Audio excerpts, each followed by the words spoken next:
ადგილობრივ მუნიციპალიტეტთან კოორდინაციაში დავიგეგმეთ ისე რომ მუშაობთ რამდენიმე მიმართულებით მანქანების სიძლიერიდან გამომდინარე ერთი მიმართულება არის ვეხმარებით სასწრაფო სამედიცინო დახმარების ბრიგადებს რიგ შემთხვევაში მივყვებით მათ მანქანებს რომ დავეხმაროთ გზების გაყოლვაში ან დახმარებაში თუ გაიჭედნენ რიგ შემთხვევაში მიყვავს პაციენტები აი დიალიზის პაციენტები ჩამოყვავს გაიკეთონ პროცედურები და აყვავს რიგ შემთხვევაში ჩვენ თვითონ ვიყავს პარამედიკები მისამართებზე სადაც უკვე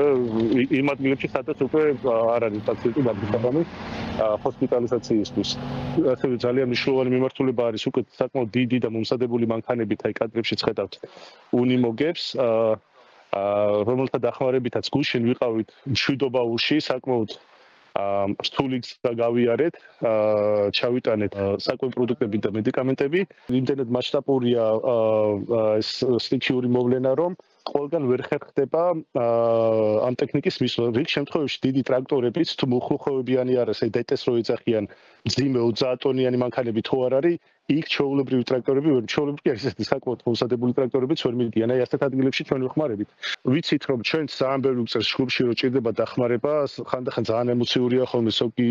შემთხვევა არის როცა ორსულ ხალბატონზეა საუბარი ბრაუშვილი ოჯახებზეა საუბარი თუმცა ნამდვილად ვერ ვიტყვით რომ მუნიციპალიტეტი არაფერს არ აკეთებს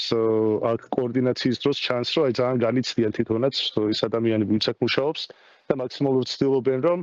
ისეთ ადგილებში გაგვაგზავნონ, სადაც უკვე თვითონ არსებული ტექნიკა ან არ ყოფნით, ან არასაკმარისი ან ძალიან სასწრაფოა. თვითონ გურულებს რაც შეეხება, ძალიან მიუხედავად იმისა, რომ ძალიან